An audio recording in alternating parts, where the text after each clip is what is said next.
I welcome all for the second session of today's program.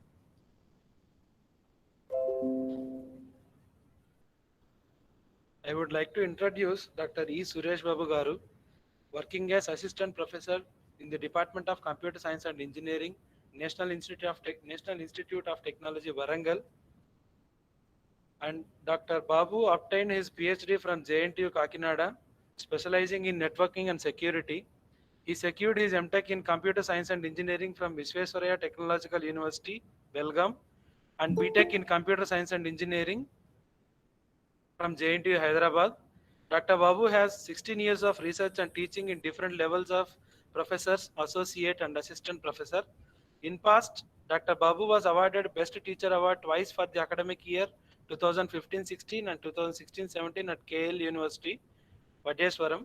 Dr. Babu has held various administrative positions at KL University, Vijayawada, AP, including Director, Associate Dean, UG and PG Research and Academic Projects, Governing BOG, Academic Council Member, Head of the Department CSC, and Co-Convener of University Technical Fest.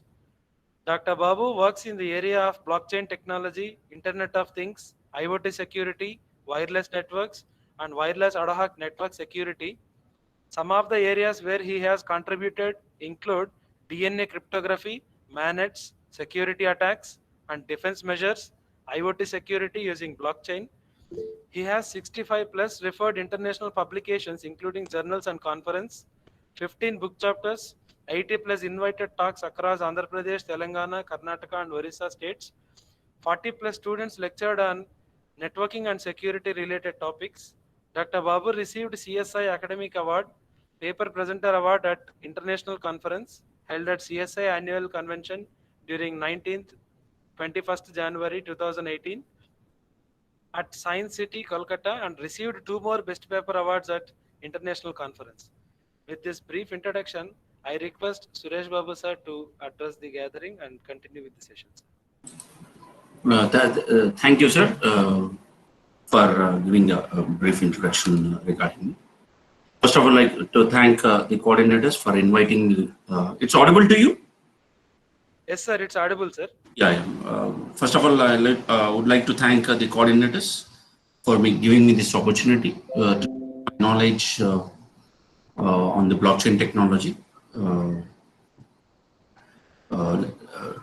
Let me start the session.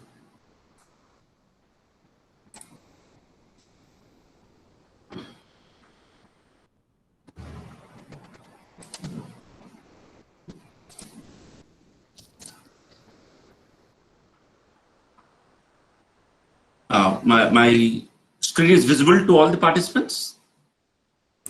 Yes, sir, visible. Yeah.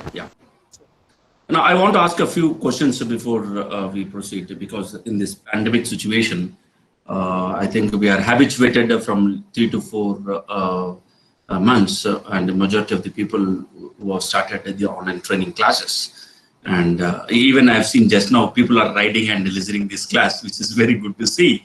That the technology is bringing very close to each and every one, isn't it? Wherever it's something like a mobility, listening the classes even while going on a drive. That's a beauty with the technology which we are going to have. Just for I'm not criticizing, just I'm asking that this is a technology in this pandemic situation we are here. But what I observed, especially from over a period of 4 months, definitely there is a little bit lagging of 50%. It is succeed already. 70% is getting improved already. A lot of interaction is happening in online training, and you can listen in the classes. I expect at least the participants should be active participation. You can ask the questions wherever it is necessary. If able to answer, definitely I will answer you. Definitely. Then I want to ask a few questions. I think whatever you covered, so that there is no redundancy between the previous session and this session. Right? Already you have come across the overview of blockchain technology. I want to know a few questions about the blockchain technology. Right? Now I want to ask that what has been covered in blockchain technology?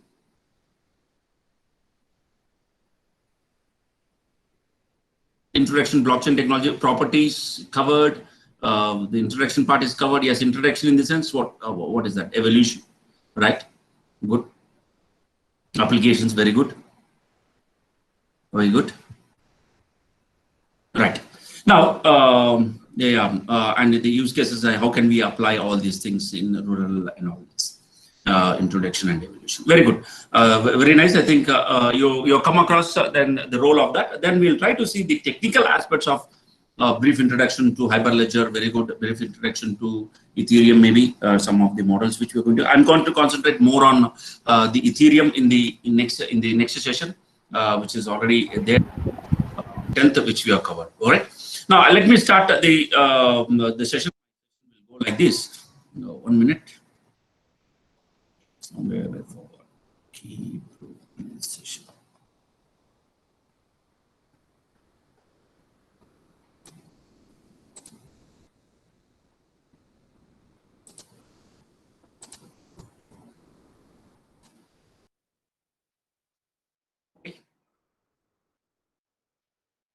Right. My session will be on based on. I'm not going to cover the a little bit introduction part, and then the various models and mechanisms are used in blockchain technology because it's a very new technology. From last 2 to 3 years, we are hearing this technology. There are 3 versions of this technology: blockchain 1.0, blockchain 2.0, and blockchain 3.0. Now we are in 3.0, where it can be applied in various technologies.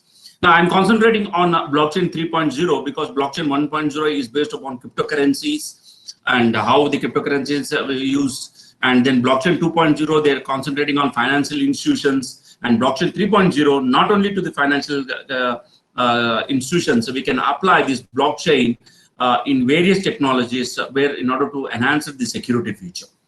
For that, we'll try to discuss about that. We'll try to see how can we apply the blockchain technology in other technologies. We'll see some trends with that, and we'll try to see some landmark technological advances and issues with the traditional centralized system. What is the problem with the centralized system which we are going to have? What is a main advantage? How it is providing the transparency that we are going to discuss. And then we are going to, there is a trend now which we are going to see from last 3 to 4 years. There is a lot of changes were happening, and the trend is moving from centralized system to decentralized system. One of the best example is Internet of Things, right? Another example here, you can take big data analytics, where the data is coming from different sources, and it is storing in the cloud, and then we are going to apply the big data analytics there. All right, and for computing, it's a distributed cloud is one type of a distributed cloud. So the trend is moving from centralized system to decentralized system, and then we are going to see how the blockchain makes use of the certain features of decentralized in nature. We are not fully decentralized. We are using as a ledger technology itself, as a database technology itself. We are using as a database technology. We are not full-fledged using as a blockchain technology, right? And then the final one is we are going to see 4 important concepts of blockchain technology, 4 important pillar concepts or basic building blocks of blockchain technology, and the models of blockchains which we are going to discuss in terms of public blockchain, private blockchain, and then permission blockchain, permissionless blockchain. That different classifications were there. Okay. Let me know if you already, if it is covered, then I'll skip it. This is session, day 1 session, which is happened. If anything is already covered, please let me know. Anything is covered in the previous session?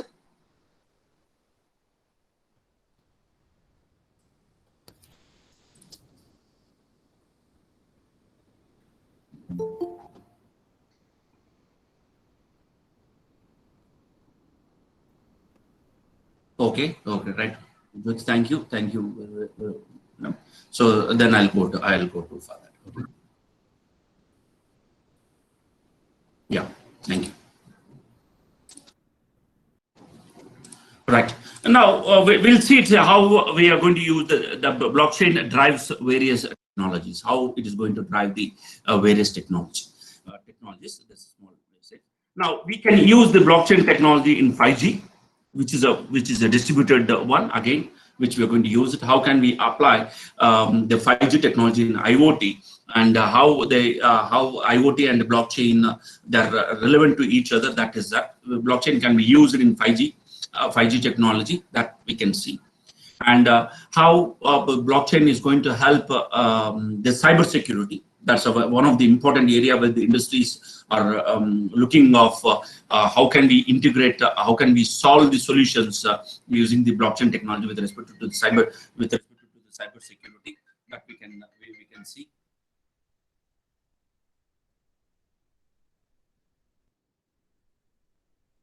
Right. The next one, how can we apply? Because one of the major problems which we are facing with big data is a privacy issue. Privacy and security issue is there. So right now, how can we apply, especially a blockchain with big data is another important concept that we need to be concentrated. And then we are going to apply, as already told you, because this era, in the next 5 to 10 years, the technology which we are going to talk about distributed in nature.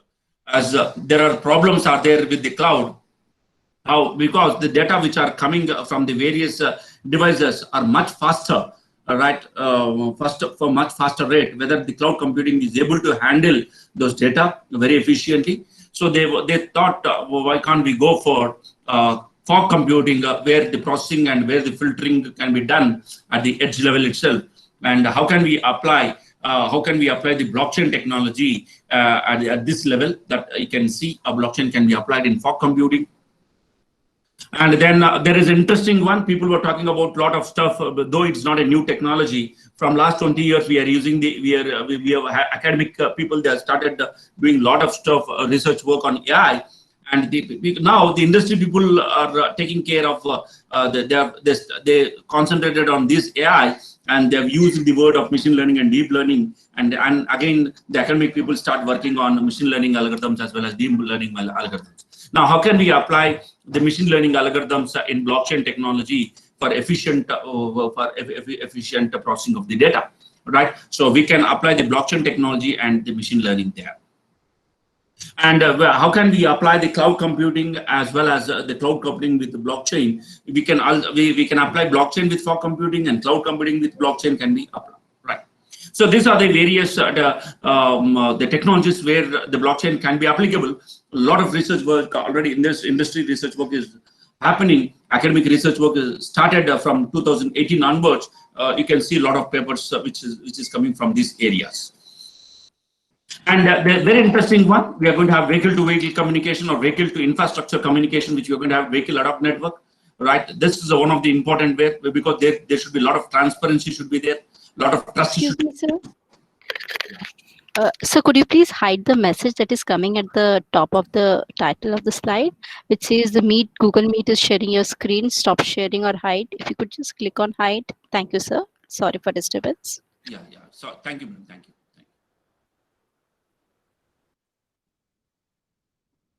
Now it's okay. Yeah, it's okay now. It's everything is fine. Yes, sir. It's okay. Thank you, sir. Right. Thank you, Rachel. Right now we are using a vehicle ad hoc network, vehicle-to-vehicle communication, which is happening. Right, it's one of the important parameters in IoT, which we're going to see quickly. Now we need to apply the blockchain technology wherever we required at the level for the efficient processing of the data and the transparent level of data. Right, that's a very important part where we can use. And then the final one is the Internet of Things using blockchain technology. Now we can say not only the application oriented the blockchain can be used, but also various other technologies the blockchain will play a very important role. Right. So these are some of the blockchain that drives the various technologies which we are going to. Right now, we are going to see some of the technological advances which are happening in the blockchain, which we are going to see.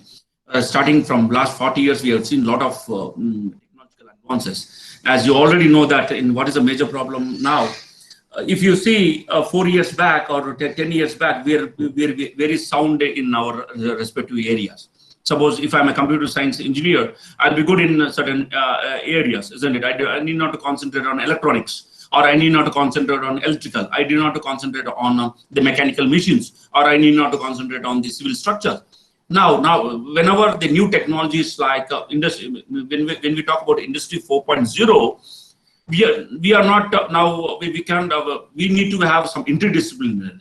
Interdisciplinary means you should have a command on the other courses also to be part of that, because it's all about intelligence, which we are going to talk about. Right. So when we started 40 years back, we are having a digital computer, right, which we have come across. We have used these fruits. We have enjoyed the fruits of digital computer. Then people were talking about if they're isolated, how can we communicate, how can we share the data. Then people were talking about the internet, and we are enjoying the fruits now very effectively. We are using internet is providing very good, it's as one of the good technology which we are enjoying that. Then after that, people were started using communication, right, in the form of messaging, in the form of mailing. A lot of stuff has happened on the communication sector. Now you can see now a lot of messaging is going to happen. The next one is a web, which we are going to use. A lot of information is going to happen. E-commerce, enterprise, enterprise sector, the World Wide Web information used in this one. Can I know what is the next one? Anyone can give the answer after web. What is the next technology? What is the next technological advances we moved from the web?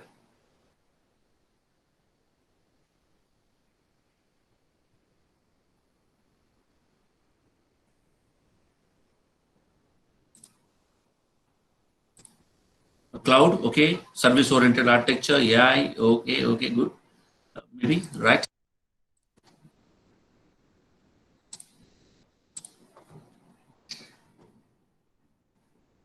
We have a mobile communication, so mobile applications like apps and snaps, which you're going to have it after web. Now people were started using these mobile apps, and you already know that mobile internet is already dominated the desktop internet, right?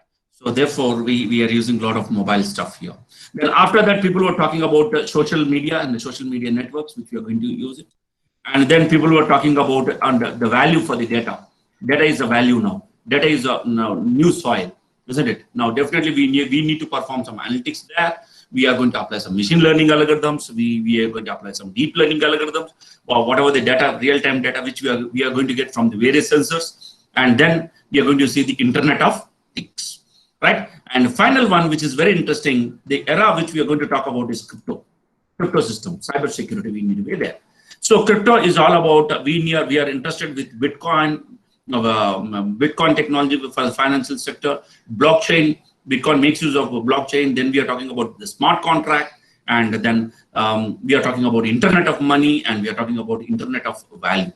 Now, the best example I can give to you, suppose for example, once you are registered for this FDP program, now for this FDP program, already you have given your willingness to attend this FDP program for 5 days without wasting a single minute of time. Now, once you have given your contract to the coordinators, then coordinators, they will write a piece of code. If you have missed any one of the session, then you are not eligible to get the certificate. Then immediately what is going to happen, in the sense, a smart contract will be running continuously on your brain. A piece of code will be running. If you miss for 5 minutes, immediately a smart contract will be invoked, and then immediately you're going to see, oh, no, I want to join, otherwise I'm not going to get a certificate. Right? Some validation is going to happen, because everyone is going to monitor, the coordinator is going to monitor, your principal is going to monitor, your college respective principal will be monitored, your HOD will be monitoring, everyone will be monitoring you. So therefore, a lot of transparency is going to happen. Right? So there is a lot of interesting parameters which we are going to use it in the form of smart contract, which we are going to use Internet of Money as well as the Internet of Value. So these are some of the landmark technological advances we have come across from last 40 years. Now, if you see, this is a wave of information technology from mid-1960s to 70s, which we are having, right? And 70s to 80s, we are having mini computer, and then microprocessor age, and we are here now. In network and distributed computing, we are in this age. Then after that, then people were talking about the next, which one is we are using Internet of Things, cloud computing, big data analytics, and the future is all about. Now, why we required, what is lagging in these things? Because, right, one side is there are certain futures are available. IoT is going to provide a lot of services, a lot of flexibility to the mankind. Cloud is going to provide, already we are enjoying the fruits of cloud computing from last 5 to 6 years. Big data, it is already there from 3 to 4 years. It is giving a lot of stuff for better decision making. Now, here, in order to improve the confidence of the stakeholders who are using these technologies, the main important one which is missing is trust. Now, that we require a digital and distributed trust is required. A digital and distributed trust is required. Because suppose, for example, if you see, Now, I don't want, being a principal, I don't want to trust you, right? Whether you are attending or not, I want to sit. If I want to sit, I want to see you whether you are attending the class. So a distributed trust means that there should be some peer-to-peer trust should be there. Peer-to-peer trust is going to happen. Now, which is missing now? The distributed centralized trust is there. Right, suppose for example, centralized search, something like that. Okay, you go to the JNT Anantapur, and then okay, the university people will take care. Now I'm trusting JNT University. That's a centralized trust. Now, not only I need to trust the JNT, but also I should trust my faculty. I should trust the institution. There should be a lot of distributed trust need to be there.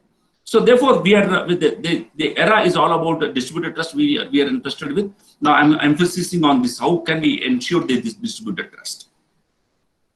Right. So the next decade technology we are talking about is the blockchain technology, which you are going to see.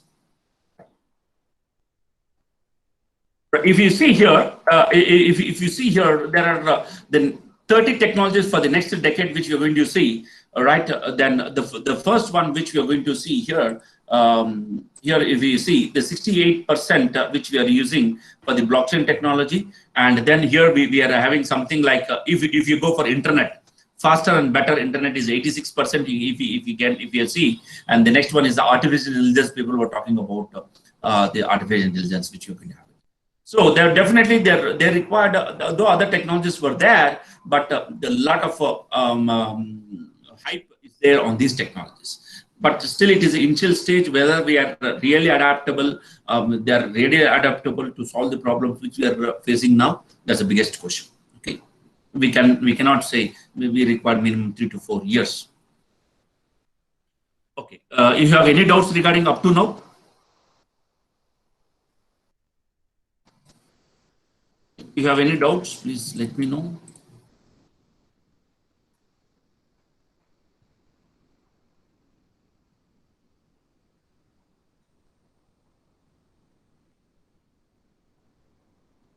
No, okay, okay.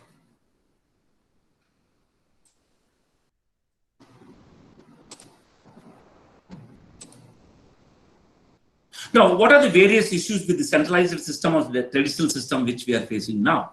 Then why people are looking about the decentralized system? What are the problems with the centralized system? Now, if you see, already we are having cybersecurity and we are performing some online transactions there.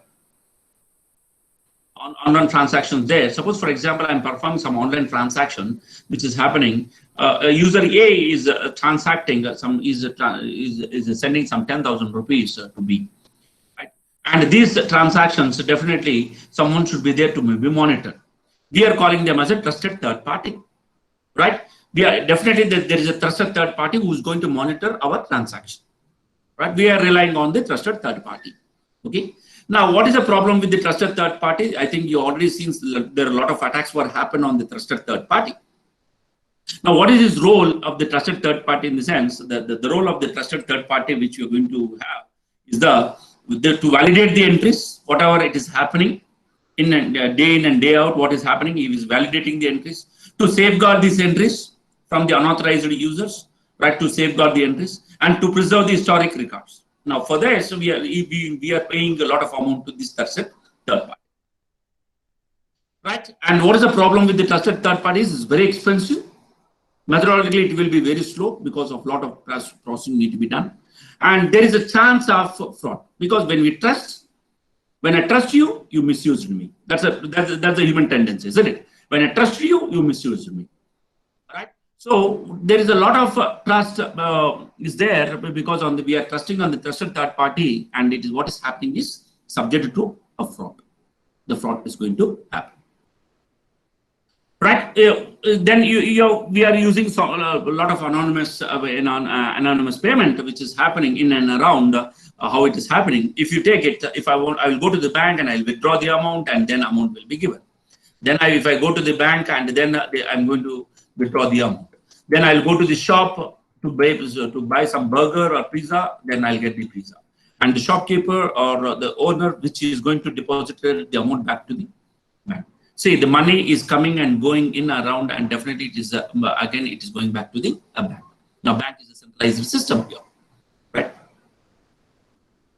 Now, what is the problem with the centralized system? As I already told you, we'll just see the main purpose is what the money transfer between the two accounts can be happened and printed and controlled by the government. And we are using some trusted authorities, the trusted certificates, which to perform some transactions online, right? Trusted authorities which we will use. Now, all these things, in all the cases, there is a trusted third party need to be trusted. There is a trusted third party need to be trusted. Because if I want to, but there is no transparency in between that. Transparency is happening between the two parties, but everyone, no one knows what is happening here. The transparency is missing here. Okay.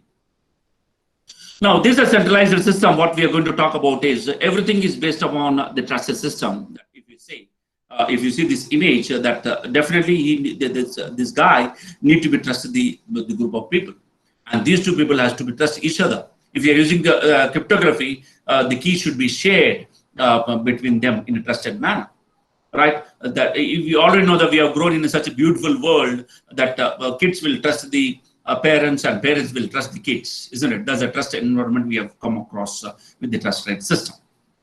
And what is the problem with this trusted system? In the sense, we are going to maintain large database of information which will attract the hackers. The second one is the central party may be hacked and it will affect the millions of users. Then trusted party, centralized party have a single point of failure. Now, how to overcome this problem? Single point of failure. Right. Therefore, the trend was there from centralized system to decentralized system. Now, I want to know whether internet is a decentralized system or centralized system.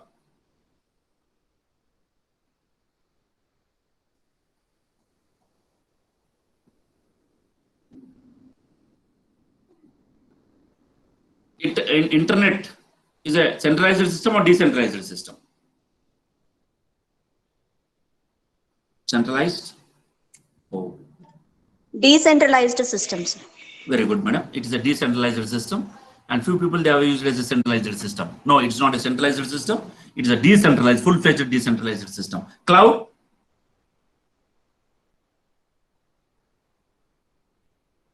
Cloud? Centralized. Though we are using right a lot of virtual systems, virtual machines inside of that data, where it is a decentralized. A lot of work are happening to how to make decentralized. The best example they're making use of fog computing and edge computing there. Okay, right.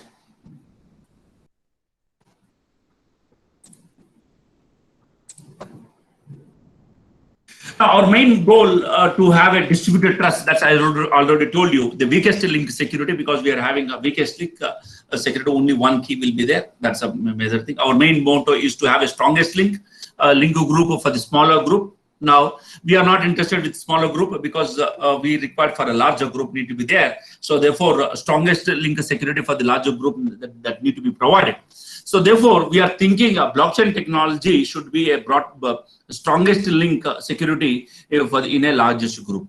So therefore, how to provide means we need to have a distributed trust to provide the keys. Means we can apply the public key infrastructure in blockchain technology, which we are having traditional problems now. Now, this is a centralized system and distributed system comparisons which is happening, right? Which we're going to have it. We already know that it is a centralized registry, single point of failure, easy to hack. Whereas it is a decentralized, no single point of failure, and it is very difficult to hack, though it has its own disadvantages. So therefore, we are saying that decentralized systems are more reliable. The decentralized systems are more reliable, therefore it is fault tolerant, more secure, attack tolerant, no single bottleneck, it is very fast, no single point of failure, no monopoly, no trusted authority, it will be very cheaper. To achieve all these things, we have to build a totally decentralized system with no central authority. The blockchain is the one way to do this, right? To achieve all these features, blockchain has inherited features of all these categories. It has a decentralized system, it has built-in security, it has in a distributed, there is no concept of a single bottleneck, it will be very fast, it will use like a peer-to-peer network, which we are going to have, no single point of failure, no central authority, therefore a blockchain is the one way to do this. right? So therefore, we are saying that the next decade technology is all about blockchain technology. Blockchain technology, they build the security in mind. Right? They have built this technology with the security in mind. And it is going to offer various, definitely it is going to offer the cyber security solutions from various cyber attacks which are happening in and around the world, especially from distributed denial of service attacks, right? The denial of service attacks, ransomware attacks there, botnet attacks are there. The different types of attacks what comes under this category. So not only, see, we are not talking this technology as academic oriented. Now we are talking about that how can we improve the cyber security across the industries using blockchain technology. Therefore, they started using blockchain technology as one of the important parameter for providing the solutions. Now, this is the growth of the blockchain technology. It is going to provide enhanced security feature. It prevents the fraud and the data theft, right? That's a bit. Increases the resilience of the overall network. Robustness is there. Improve the overall robustness as well as integrity. That's and one of the important future that is going to provide enhanced transparency. Right? It's going to provide the enhanced transparency, which is very difficult to corrupt the blockchain using some malware and manipulative action. So that almost 33% of the organizations, industries are already using blockchain technology. Now, so these are the use cases where the blockchain technology is going to provide. One is we can use the blockchain technology. Most probably in my next session, I'm going to show one of the use cases using Hyperledger. I'll give some instructions to you how to install Hyperledger. Then you can install Hyperledger and you can come so that you can do it. Identity management, distributed identity management and access management, blockchain is going to provide. It's going to provide the data management very efficiently. Improved confidentiality and data integrity. There are two security services which is going to provide. It is going to provide the security, as I already told you, for computing. We can provide the edge devices, securing the edge devices with authentication using PUF model. Secure private messaging. You have any doubt?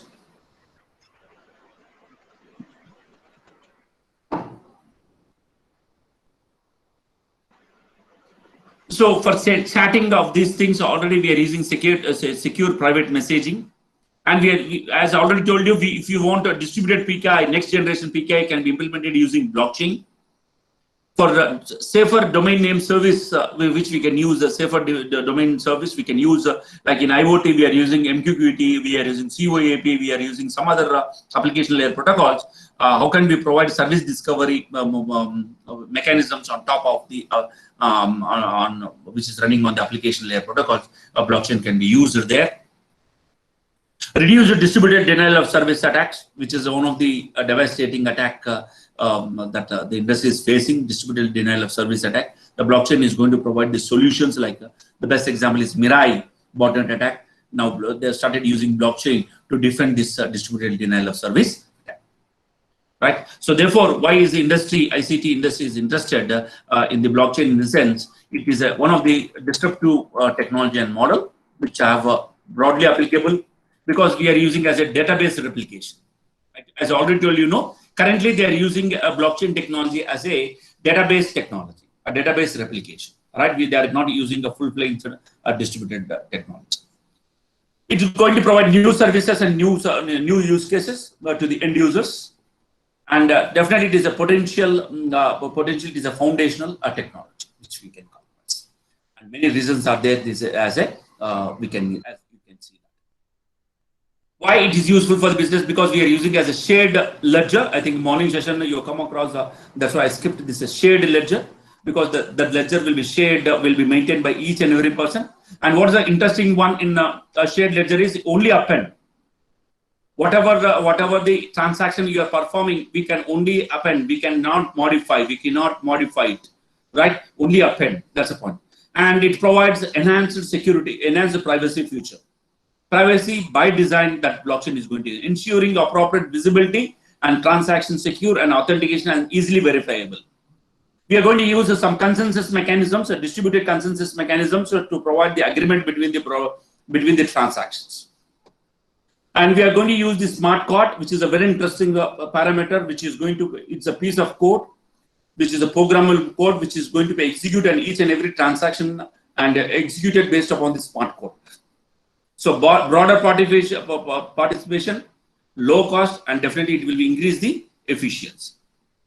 And we are going to provide the confidential transaction in a peer-to-peer way. We are going to have the confidential transaction. We are not interested with cryptocurrency because we are not using any financial institutions. We are not using any cryptocurrency. We are not interested with that. And definitely we require some programmable mechanisms. So these are the various properties where we can apply in blockchain technology for the business purpose also. Yeah. If you have any doubts, please let me know. These are the little bit introduction part, the advantage and useful, you say advantages of using the blockchain technology I come across. If you have any doubts, please let me know.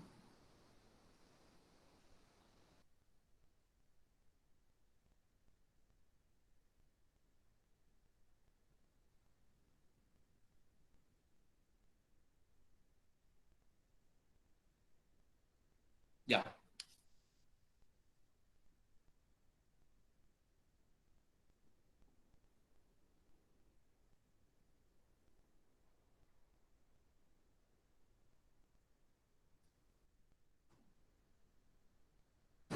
Now, let me see the introduction to the blockchain. Just I think you all, if there is any redundancy, you can unmute and you can tell me so that I can skip the concepts, which is technical. We are going to into the technical aspects of blockchain technology before we go to the mechanisms and models used in the blockchain technology. Right now, what we are going to see that blockchain, the other name for the blockchain technology is the distributed ledger technology, DLT. Distributed ledger technology, right? Every peer will have every field will have a ledger, and the set of transactions will be stored in the form of a block. And all the records, the ledger records are nothing but all the transactions which is going to happen, right? Ledger. And then we are going to have, as I already told you, still they're using as a database technology of blockchain. They're using as a key value database, a key value store. While studying a dictionaries concept in DBA, data structures, we are having a key value database with current state of value. Directly, whatever the transactions which were happening, we are not directly storing into the ledger, right? Only after verification, after validating, after identifying the proof, only we are going to store into the blockchain. Currently, it is going to have in the current state. After we can call them as the old state. In that old state, only after performing all the transactions, if every peer is validated, if every peer validated the transaction, then only it will be committed into the database. Once it is committed into the database, we cannot modify that transaction. Right. So therefore, it is a decentralized peer-to-peer network of nodes. It is a decentralized peer-to-peer network of nodes. Now, I'm interested in this. So public key cryptography without central authority, which we are going to see. The public key cryptography, which is the blockchain makes use of now. I think you have come across ECC, elliptic cryptography. Most of the mechanisms or most of the models, they're using elliptic cryptography mechanism. So public key cryptography without central authority. Right, which you are going to concentrate maybe in today and as well as in on Sunday or on the 10th day session, 3rd day session. Any transactions are added is validated by the multiple peers or multiple members of the multiple entities, so that once they are validated, then only it will be committed into the database. So therefore, all these 6 parameters, which we call them as what a blockchain will be called as a distributed digital trust. Distributed digital trust. Therefore, blockchain is equal to digital trust. Okay.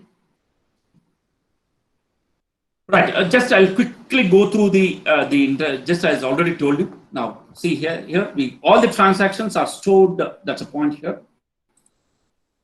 Are stored in a ledger, and then it should be there in the distributed in a decentralized manner. Therefore, the trend is moved from centralized to decentralized. I told you, all the ledgers are stored in a distributed manner. So therefore, there is no concept of single entity or ownership is there or control is there. No one will own, right? Everyone will be the responsible person. That's why. See here, for example, I'll give an example of. I'll give an example, right? If I give, suppose for example, at a home, if I give the responsibility to each and every person, and then there will be no mistake. If I give a responsibility to only one person, there will be a mistake. There is a problem. There will be a problem with centralized system, right? But if I give a responsibility to each and every student, definitely there will be no problem. So here, what is the major advantage in the blockchain is everyone will have their responsibility. Everyone will be monitored. Therefore, we are going to provide the transparency. Transparency is going to provide.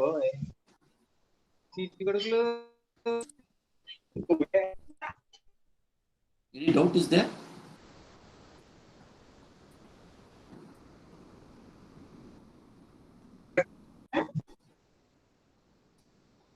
Sir Ravi Kumar sir, I think I'm a little bit fast. No, sorry for that. I'll be a little bit. No problem.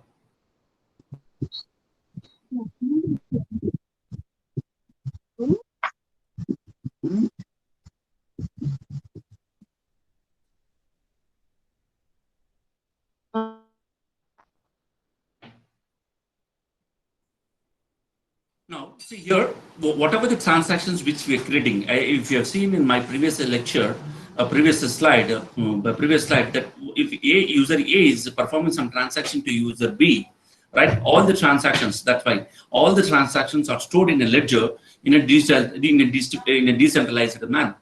So for that, what we are happening is we are going to no one will have exclusive ownership or control, right? So therefore, how it is going to happen in the sense, I think some disturbances is there.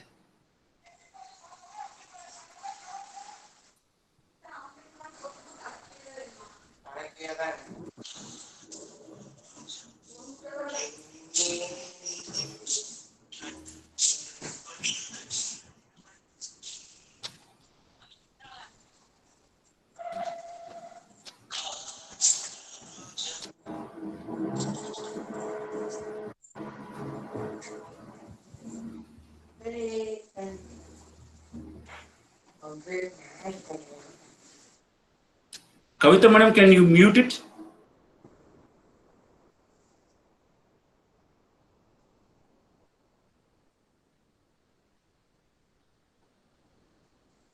Kavita madam, can you mute it?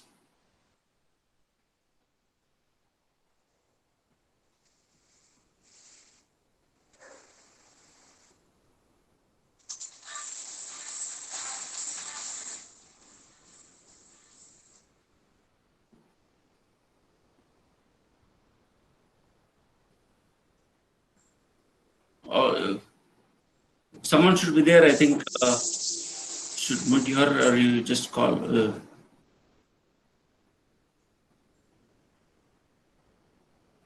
Yeah. Thank you. Now, what we are saying that a blockchain technology, why we are using it, it's a record or collection of records of transactions are going to capture in a block. Means we are going to a block consists of set of transactions or record of set of transactions, and each block is refers to the previous preceding block. Right, each block is linked to the preceding block. See here, if this block consists of set of transactions which we are going to have it. This block consists of set of transaction. This block consists of set of transaction, and this this block is referring to the previous block. Means the hash of this value will be stored here. The hash of this value will be stored here. The hash of this value will be stored here. Means it is referring to the previous block, right? If any modification is happening in one block, automatically all other blocks will be get modified. So therefore, now that's the point here. If each block references to the preceding block, and the batch of transactions are recorded, and it is going to form a chain. So therefore, we call them as what? A blockchain technology, right? We'll try to see what is that in detail of this blockchain technology. Now, here, if you see the definition here, as I already told you, a blockchain is a decentralized, digitalized, any type of digital information. If you are using, you can use a blockchain technology. So that's why it can be called as a digitalized, public, and shared ledger of information that is resistant to tampering. All right. So therefore, it is one of the interesting. The blockchain has interesting properties, and these properties helps right to provide a lot of solutions that currently we are facing. Now, this is a little bit formal definition. I'll give 1 minute of time or maybe 30 seconds. You please go through go through this slide.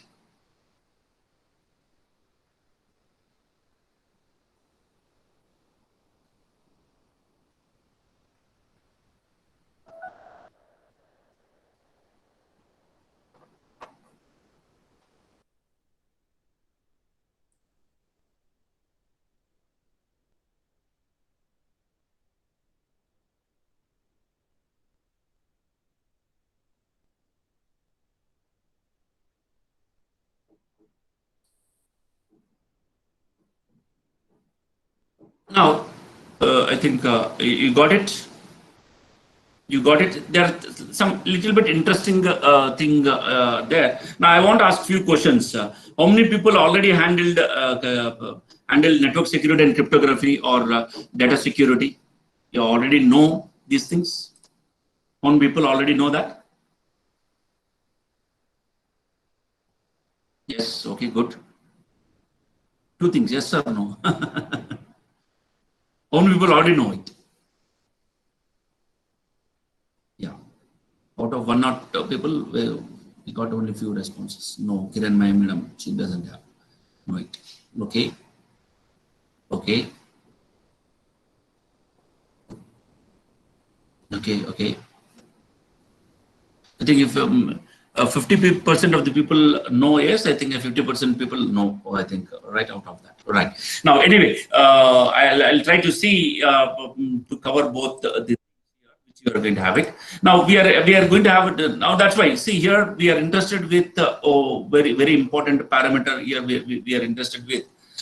Because a blockchain itself has some built-in security mechanisms along with the distributed computing mechanisms, right, which we are using, and some coding stuff we are using, and formal approaches we are using.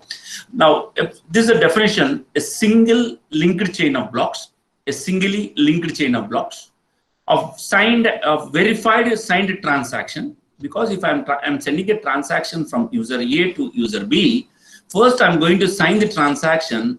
And I'm going to send this signed transaction to the user B. And user B is going to verify my transaction. User B is going to verify my transaction, I'll tell you.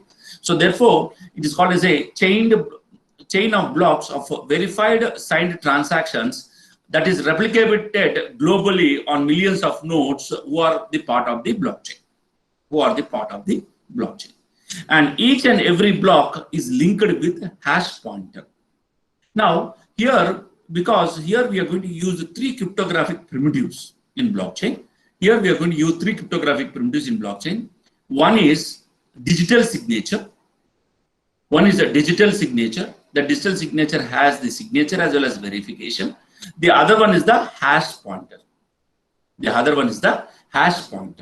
Right? The digital signatures are used for confidentiality, authentication. Confidentiality as well as authentication. And one more security policy is there called non-repudiation. And whereas integrity, in order to achieve the integrity, we are using the hash value, cryptographic hash. So therefore, here we are going to use 3 cryptographic primitives. One is the digital signature, the other one is the hash pointer. Now, I request the participants, you can note down this point because we are going to use a lot of security, enhanced security services, which is the blockchain makes use of, along with distributed computing also. Okay. So if you say now, if user A is performing some transaction, first you will sign the transaction and you will send the transaction to the user B. User B is going to verify. Suppose, for example, see, now the coordinators of this FDP, they send a call for FDP registration. Then what you did it after seeing the brochure, you have gone through the brochure and you have sent the request to your principal or head of the department for registering for this FDP. And then what is happening? You'll fill the form and you will sign it and get the approval from the HOD. You're going to sign it. And then the coordinator of the FDP, once you have sent that signed copy to the coordinator is going to verify whether it has been received successfully or not, or whether the person has sent this information or not. So You're going to sign the information, the other person is going to verify. That we call them as a digital signature, right? And then whether any data which has been there, which has been tampered, which has been modified in the middle, whether to know that, we are going to use the hash pointers for ensuring the integrity. So therefore, blockchain makes use of two cryptographic primitives. One is the digital signature, the other one is the hash pointers. Hash. So if anyone want to change, if something is changing in block 0, automatically it is going to change all other nodes. So therefore, you should know we are going to change the millions of nodes to attack to attack or change it. So therefore, the blockchain is resistant enough to perform any type of against any type of attack. Then my question is why do we need a block? Suppose we can link a transaction. No, transaction 1 can be linked to transaction 2, 3, 4, 5, 6, and what is the problem with this? Can you tell anyone? Can we link? Why we need to link the block? Why we are not interested with the transaction?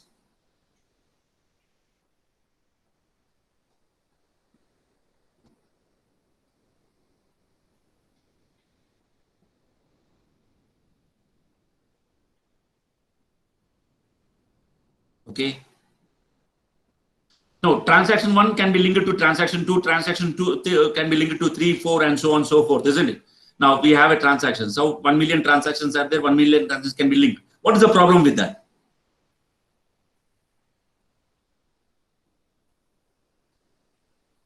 No, rather than going for a block, we can go for okay. Now I'll ask a simple question to you. What is the problem with single linked list?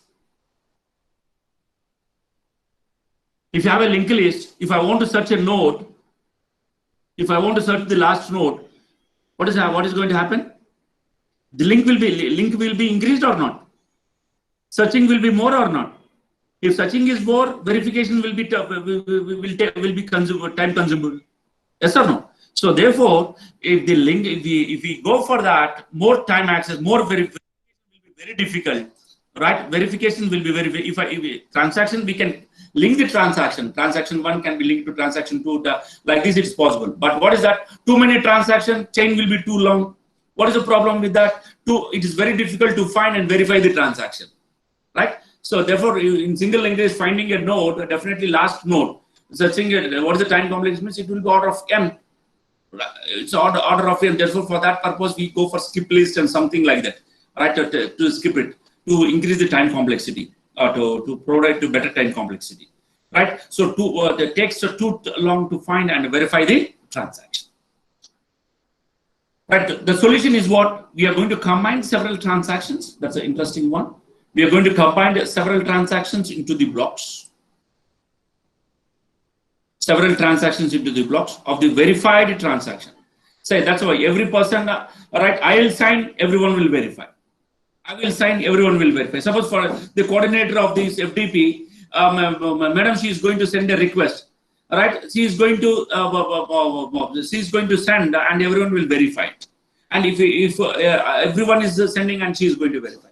So therefore, every transaction is into the blocks of the verified transactions which we are going to have. So therefore, this block consists of transaction 1, 2, 3, and so on. It depends upon, therefore, based upon this, actually, the blockchain is classified. Models are classified. We have a permission blockchain, we have a permissionless blockchain, we have a public blockchain, we have a private blockchain. So therefore, based upon number of transactions which we're going to have it. Okay. So block 0 have a set of transactions, block 1 have a set of transactions, block 2 has a set of transactions, and one block is referred to the other block. Okay. So that we are going to combine these several transactions into the block. Okay. See, if you see this one, now this is a block 0, and this is a block 1, and this is a block 2, and this is a block 3, right, which is happening. The hash of block 0, right, this is a hash of block 0, which is referring to this one. The hash of block 1 is referring to block 1. The hash of block 2 is referring to block n. So therefore, if any modification is happening here, automatically it is going to change. If any modification is happening here, automatically it is going to change. If any modification is changing, it is going to change it. Okay. Now, this is the blockchain creation. How it is happening means we are creating a transactions. These are the set of transactions. Transaction 1, 2, everyone will be verified, and we are processing the transaction, and then we are creating a block. We are creating a block, right? Now, I think you have used one interesting one in DBMS. How to verify whether the transaction is there? How to validate the transaction in DBMS?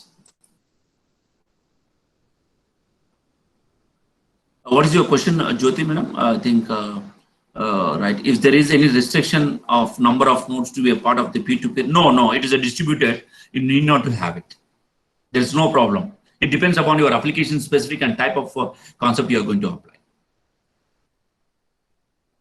No, necessarily need not to have, Ramana sir, necessarily we need not to have. You can say, for example, user A is sending his transaction, user B is sending his transaction, user C is sending his transaction. Now what they validated will do, you will collect all the transaction and you will create a block.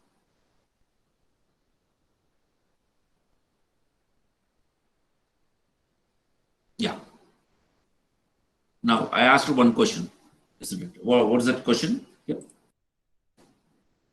Now in DBMS, actually, how to perform the validation? We are performing some validation, isn't it? If something goes wrong, then we are going to have some validation. What is the mechanism we are using there? Anyone can give the answer?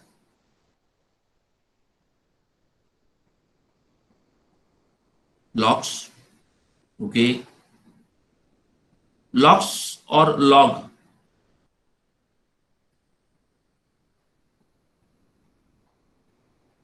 Log information or logs information? Log based recovery. Very good. Right. Now we are going to have perform validations because every transaction will be monitored and it will be validated. That's an interesting one we need to have. So there will be a log information will be maintained by the people, so that if anything goes wrong, automatically, immediately the information will be validated. So we are going to have a proper log information will be used in the blockchain creation. Okay. And then we are going to see very important concepts. I'm going to cover one of the important concepts maybe in today's session as well as in the next session. There are 4 key concepts of blockchain which we are going to use it here. One is the first important concept is the distributed ledger, distributed shared ledger. You can use distributed computing concepts and you can apply it. That the first one is append only distributed system of records shared across the whole business network. And then the next one is we are going to apply the cryptography. How can we apply the cryptography? We are going to see, I'm taking as a case study as one of the model or mechanism is a permission blockchain called Hyperledger. How cryptography, which type of mechanism used in Hyperledger and which type of cryptography used in Ethereum. Ethereum also, I think it is there in your session. I'm going to concentrate on cryptography using blockchain. We are ensuring appropriate visibility and transactions are secure and authenticated as well as verifiable. And you can see the consensus mechanism. Again, you can see some of the consensus mechanism. All the parties are agreed to the verified network, verified transactions. And I told you smart contract is a piece of code or a programmable code which will be embedded on each and every transaction database, and it will be executed along with the transaction. I'll show you with how it is going to happen for 1 or 2 use case studies. Now, I'm going to concentrate more on this category. This category I'm going to concentrate. Unmute moment. Right. Now, this distributed ledger, which we are going to have it already, we know that it's a peer-to-peer network, no single point of failure. Peers can join and leave as they wish, and there is no network function. What is the problem is it can be selfishness. We can easily identify. Competitive can be there, advisor can be there, and malicious can be there. But still we are able to handle. And as I already told you, we need to provide a distributed trust there. We need to have some cryptographic identities, and it should be provided. So therefore, a blockchain itself will provide the distributed trust and distributed environment. So there is no required of trusted intermediary.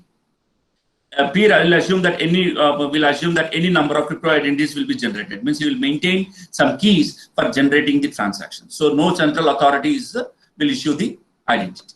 Okay. Immutable and consensus mechanism is there. See, once it is committed, the data cannot be changed. No updates are performed. Only append mechanism is going to happen. So therefore, how it is happening? Because of the consensus mechanism. The consensus mechanism will have some form of agreement. Everyone should follow that agreement, that policy, to add the data to the blockchain. Okay, we call them as a validation. And the third category is the smart contract. The smart contract, that's I already told you, it's a business logic layer that is product with submission, which is going to start in the beginning itself, which is embedded into the blockchain, and it will be executed along with the transaction. The transaction, the smart code will be verified, whether it has been signed, who has been signed, and to whom it should send. Everything will be written here, and it is embedded in the programming language. It's like a programming code which we can use it, and we are going to call them as a contractual conditions or a bond transfer occurs. Right. If you have any doubts, please let me know. But then I'll go in detail about this one.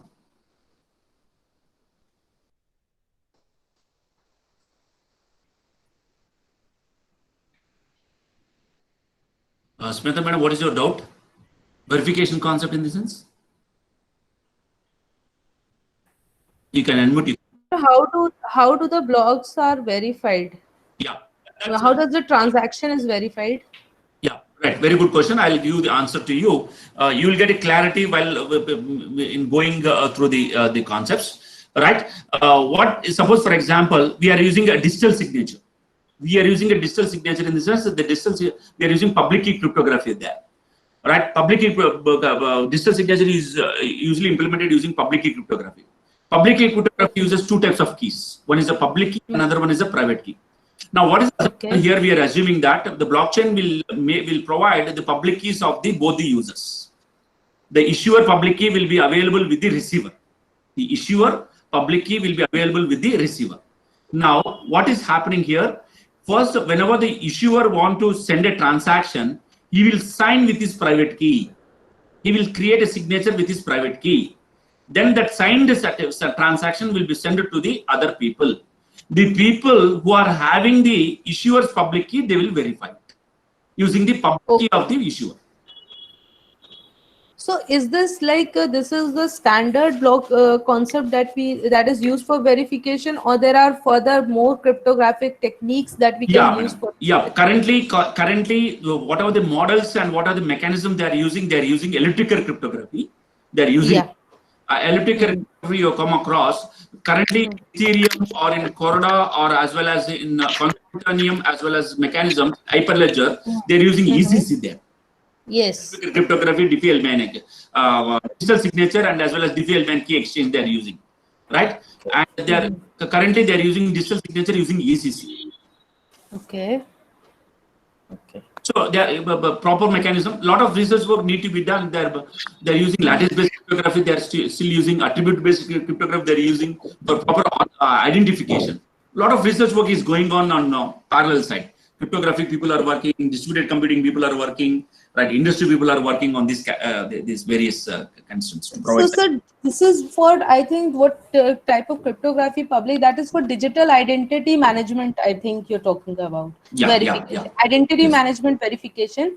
My question was basically transaction verification, mining process is done, no? I'm actually, I do not have much idea about it, but mining is totally different concept. Here, if you are talking about the Bitcoin and all these things, mining will come into the picture. You require a lot of processing power and all these things. We are not interested with Bitcoin. Bitcoin makes use of blockchain technology that we call them as a proof of work, and proof of all these things will come into the picture. Yes. We have a hash value, and then if the verification is there, then hash value will be maintained. That's a different concept. I'll come to that concept in detail. Okay. Thank you, sir. Thank you so much. Right. So please, this is Vandana. May I come in? Yeah, please, madam. Please go ahead. So just one question. So you shared about immutable and consensus, wherein you said that the immutable means that once it is committed, the data cannot be changed and no updates, only append can be done. So my question is, once the transaction has been done, or suppose it's a wrong transaction and we want to take it out, so there is no way to take it out but to again have another entry of transaction which is opposite direction, so that it nullifies it. Does that mean that, or no, madam? What if suppose, for example, if the transaction which you have sent it, and once it is committed, and if your the issuer feel that is invalid, but still the transaction will be residing. You need to send a new transaction where it will be stored somewhere in the other block. Okay, but then this new transaction will share the information that the other one was wrong. So Invalid. Yeah, nullified. They will. Later, all the people will come to know that that will be nullified. Okay. Fine. Suppose, for example, if you go to the bank, madam, we have a manual ledger will be there. You, in good order, write it. They will not overwrite it. They will write in a new line, isn't it? Yes, just to nullify the transaction will be there. Yes. The old one will be there. New one will be there. Later, no one should claim that I have not sent this transaction, isn't it? So old one will be there as well as new one will be there. Okay, thank you, sir. Thank you. Venkataram sir, what is that? Through links in blocks, whether we can we find the originator of the block, sir, as it is copied to the millions? Yeah, see, originator who is creating is nothing but who is creating and from where it is creating all these things that will be there in the Genesis block. That all the information will be stored in the beginning of that block. All the informations who are creating, who are authenticated to create a transaction, who are authenticated to issue the transaction, all the information will be stored in the Genesis block. The Genesis block, the smart code will see whether this is a validated, authenticated user, whether he is a valid user to send the transaction. All this information will be verified. Once it is verified, then it will enter into the blockchain. Otherwise, it will not enter into the chain. Yeah. Shall I proceed? Okay.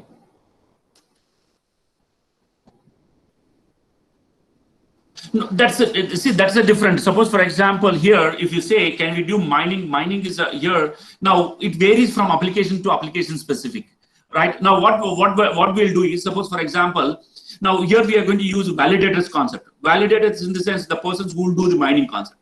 Now, all the transactions, see here, assume that you take, now I want to create an application for this FDP program. Now, FDP program, whatever the data which is coming, now coordinator, what madam is going to do, she is going to identify certain validators, right? Who is coming in and who is going out and who is not attending, who is joining and who is not answering. All this information, someone is going to monitor it. Someone has posed the question, immediately they will note down and then they will process it and they'll inform it. But the meaning is what? Everyone will have some specific role. Everyone will have a specific role. Suppose all the transactions, one person, what he will do, he will combine it and he will send, he will validate it and he will send further. And other person will verify it. And all the persons will see who has created it, whether it's a genuine user or not. Everyone will have some role to be played, right? Therefore, it is called as a peer-to-peer mechanism which you are going to use it. Yeah, yes, Jyoti madam, yes. It's a Genesis block. It's like a header where the identities of all the users will be maintained.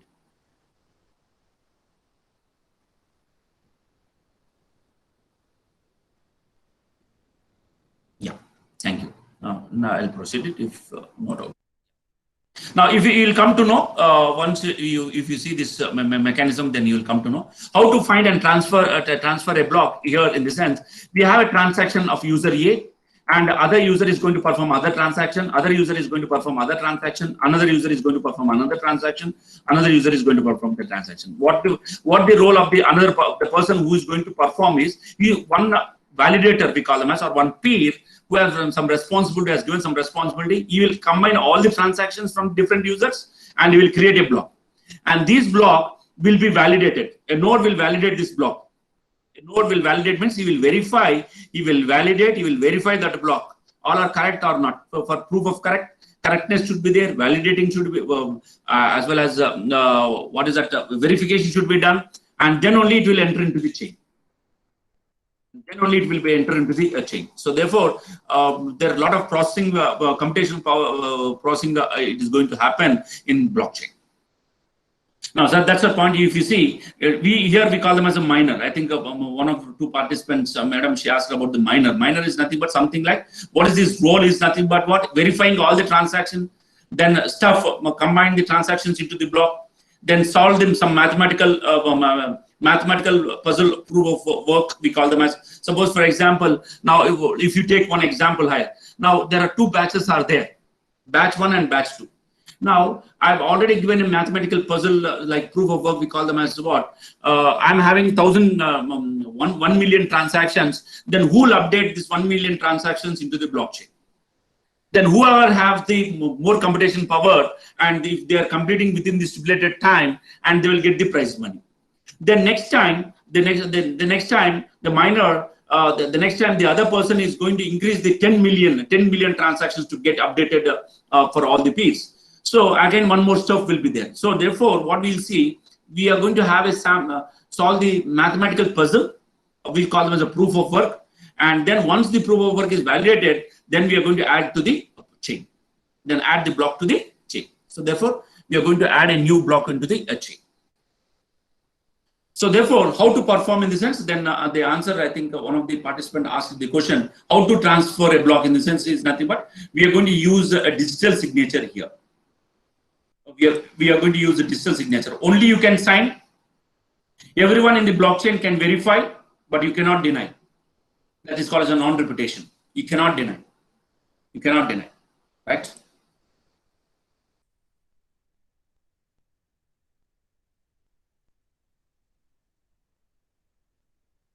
Now, we are going to see the internal architecture. I think if it is already there. Now, we already seen this diagram in the previous representation, which is an abstract view. If you see, then you will get a clarity of this one for one block.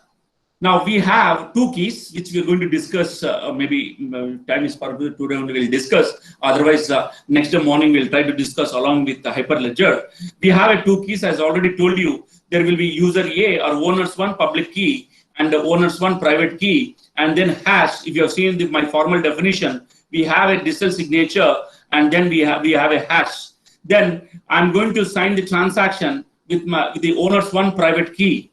Owners one private key. It's owners zero private key. We can call them as owner is going to sign the signature, right? The owners one's private key. I'm going to sign the signature, and who can verify the signature is the owners.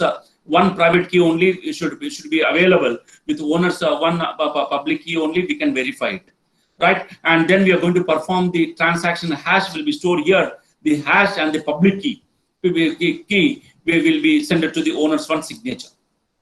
Owners one signature. Like this, it will be a complex view of the transactions which will be created in the blockchain. Okay. Now, this is the internal this is the blockchain internal structure. There's a very interesting one. I think we told them mathematical proof of work. We call them a difficult target value. We have a difficult target value. We call them as a difficult target value. Suppose, for example, I'm going to have a proof of mathematical proof, like every hash function whose digits will start with 4 zeros. Every hash function whose first 4 digits will start with 4 zeros. Now, finding a hash value of respect to the respective one, definitely it is a very difficult. We call them as what? A difficult target value. That's a difficult target. We call them as a nonce. Based on we are going to choose a nonce in such a manner, right? Whose hash value should start with 4 zeros. Finding a nonce for the hash value whose hash value starts with 4 zeros is very difficult. I'll tell you with an example of that. And we have a state, current state, where the balance code and storage will be there, and we have a list of transactions will be there. There is an interesting one called Merkle root. I think you have come across while studying cryptography. There is an interesting one called Merkle root. Merkle root is a binary tree where they'll have a set of hash values will be there for the set of transactions. Okay, so therefore here the block n plus 1 will be linked to n, and n plus 2 is linked to n plus 1. Okay. Now this is a Merkle tree. This is a Merkle tree. If you come across the Merkle tree, we have a transaction 1. We have a transaction. This is a transaction 1. We have another transaction. We have another transaction. We have another transaction. This is the hash of this transaction, and this is the hash of this transaction. This is the hash of this transaction, and this is the hash of this transaction. These two hash values will be stored here. These two hash values will be stored will be here, and these two hash values will be stored as a root. This is called as a Merkle tree, and this hash value will be linked to the previous hash value. Right, the next hash value, which we're going to call them as next hash value. Right, this one we call them as a Merkle tree, hash tree or Merkle tree.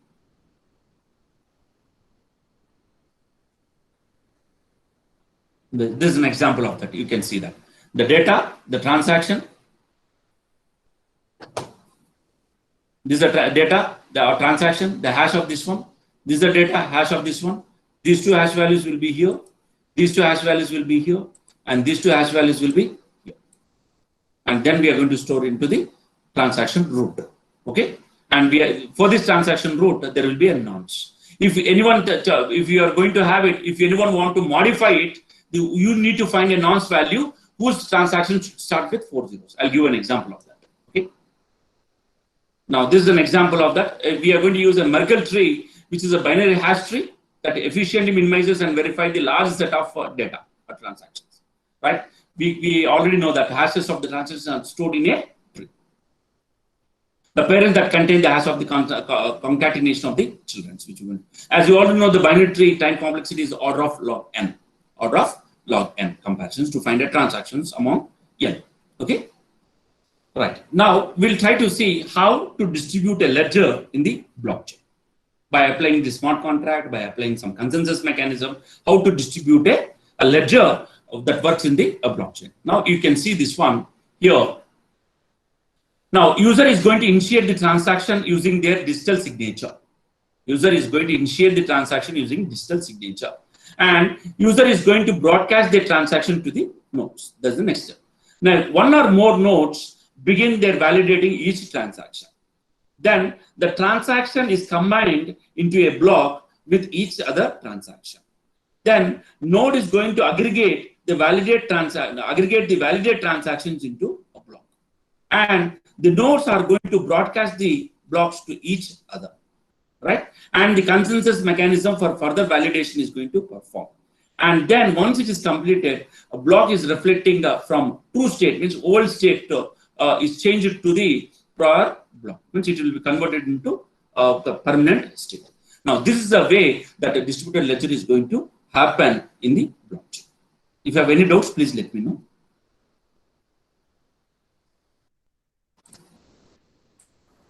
Sir, in case of public, suppose we use it in a distributed network where public is involved in any application. Yeah. So how can we keep which nodes we will keep to mine to validate the transactions? Right. Very good question, madam. That is depends upon your application specific which you are going to use it. Suppose I use e-voting system. And since if you use e-voting system, now e-voting system will be there in India. There are some states will be there. Every state will have a election commission, isn't it? Election commissioner will become a miner for that. And then every district collector will be there from the district headquarters. They are they also become the miners there. Okay, that's good. Thank you. Right, madam? Thank you, sir. Complexity will be varying. Will be a different one that varies your application which you are going to use in with respect to time complexities. The blockchain time when you use that's why if you see the best example I can give, the time complexity when you use RSA algorithm, computational overhead is very high. When you use ECC, definitely we are going to have smaller keys, shorter size, but more same level of security like RSA. So we are reducing time complexity there. Right. So we need to have a lightweighted blockchain crypto systems. Means we need to apply lightweighted distributed algorithms, lightweighted cryptographic mechanisms, lightweighted code wherever the time goes, because that computational time is the biggest concern in blockchain when you are implementing.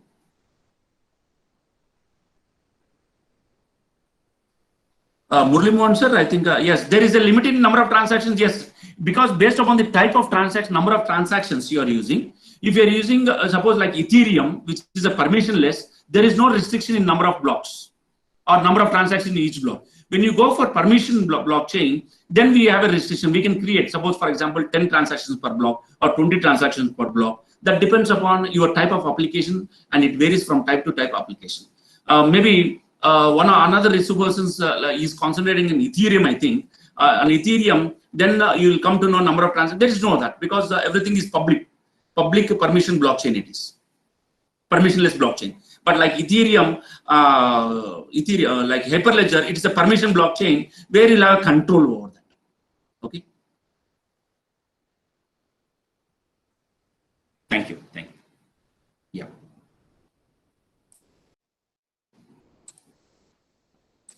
Now I'll take a little bit types of type of models or blockchain models, we can call them as which we're going to have. Now usually we are going to have two different types of participation we can use. As I already told you, there is a permissionless, the other one is a permissioned. Permissionless is open to all the public people. The best example, the permissionless is Ethereum. And permission is you can only for the restricted people we can create it, and it varies from application whether you use public permissionless and whether you use to use permission. Ledger design, yes, one ledger, right? We are using only one ledger here, also one ledger, and that will be segregated ledgers. We can use it or you can have it. And you see the validation here. The methodology is depends upon the degree of trust you want to have it. Suppose now, if Madam asked one question on e-voting. Now, if I'm having a trust, then I'll distribute it to all the election officers of the states. And election officers having the trust on district collectors, and he will distribute the degree of trust. Now, what level of degree of trust you want to have it, that will be distributed. Therefore, the methodology depends upon the degree of trust between the nodes. If the degree of the trust is low, then they will give only little bit permissions. If the degree of trust is more, then they will increase the trust levels and they will give more powers to the nodes. So therefore, that's a point here. Where there is no basis for the trust, may be achieved through the proof of work. Right? That's a point we call them as a proof of work. There is no trust, then you need to prove it. You need to prove yourself, then only I'll give you, because you are not performed well from last 3 years. I am not having confidence on you. Your trust is not there. Then you need to prove. We call them as a proof of work, which requires algorithmic solving for each cryptographic hash, which you are going to have. And so who is going to give this proof of work in case of no trust? You see, the persons who are creating the blockchain, the creators of blockchain.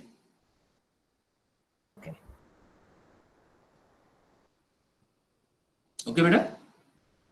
Yes, sir. Yes, sir. Yeah. Then consensus mechanism is also based upon the degree of trust, because we are using a consensus mechanism. It's an agreement protocol which we are going to use it. We are using Byzantinian's fault tolerance program mechanism to have less faults, right? Where there is no centralized authority and consensus may be determined algorithmically, we are using. So maybe one resource, the other person is concentrating on permissionless like Ethereum. Myself, I'm going to concentrate on permission-based like Hyperledger as one of the case study or the tool or mechanism which we're going to use in the maybe third day. My session is all about permission blockchain, which we're going to use. Now, if you see here, this is a public versus private, which we can have it, and permission versus permissionless versus permission we can use. So if you go for that, right, decentralized peer-to-peer network, if we go like this, permissionless with public, decentralized peer-to-peer network, or public to permission, we can use a decentralized group or organization we can use, or permission to private, only restricted ledgers will be there. Like suppose, for example, we have created on health records, EHR, electronic health records, as I already told you. There will be a lot of competition will be there among the hospitals. Now, one of the patient, he visited one hospital and he was already taking treatment from the hospital, and the EHR is already created for that person. Right now, the problem is here, if you want to visit another hospital for the second opinion, the EHR data will not be available with him. Right? So even the traditional IT, what we are using, it is not because of the competition or because of some of the problems, they are not going to share the data to the other hospital. Now, what is happening here? We can provide a solution using blockchain. Right now, we can use using it two healthcare organizations can be linked together with a separate channel. Restricted, two organizations can be, means we can link the two different hospitals. Then this EHR, the patient EHR can be sent with the consent of the patient, and that EHR can be sent to the other hospital also, right? So that the treatment can be done very efficiently, and the patient will get benefited for that. So in that restricted ledgers, we can use as a permission way, or in permission as well as with private, we can use intra-organizational as well as federated rules. We can use it. So based upon different types of, we are having different categories of these blockchain networks. Therefore, inherited trust on the validators, which you can use it. Right. I think I'll take this one on the next day. Next session, I think time is 1:30. I'm having session. Yeah. If you have any doubts, please let me know. And the third day, I'll start the session with some cryptographic primitives and then with the Hyperledger. Right. If you have any doubts, please let me know. Then I can stop.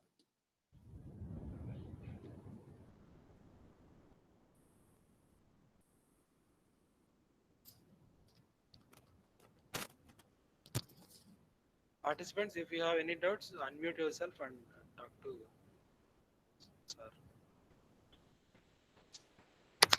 May I come in, sir? Yeah, please, madam, please go ahead. So your session was really very nice. Since I'm not from this background, it was really helpful for me to understand the concepts of blockchain. So is it possible to have your email ID since I'm working on this particular subject, and if I need some clarification and guidance from you? Yeah, I'm posting my email ID, madam. You can see my email. Thank you so much. Thank you, sir. Yes.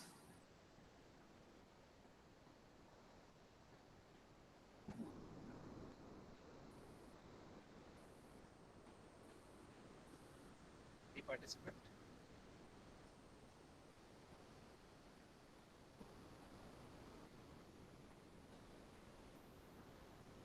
Now, actually, for the, I think the participants will be same. So that what I thought in the sense, on 10th morning, I'm having one more session from the participant. If you're having, if you're having, if you're using laptop, if you require some hands-on, it will be better. So blockchain theoretical stuff will not give that much interesting. Practical stuff will give it. If you want to install Hyperledger, I'll send a link to the madam or to the coordinator so that she can forward certain instructions for who are already installed Hyperledger. I can show one or two use case studies and I'll show online. No problem if the people are not having a Ubuntu laptop with Ubuntu. I'll show online. I'll send one link to you. You can get habituated of this link. We can use as an online tool. But only thing is you require laptop, not with mobile. This is a link where you can use some hands-on can be shown to you on first day itself. Morning session I'll show you through hands. But I request at least the participants who have laptop with Ubuntu, then I'll show how the ECC will be used in Hyperledger as well as how ECC can be used in Ethernet. No, sorry, Ethernet.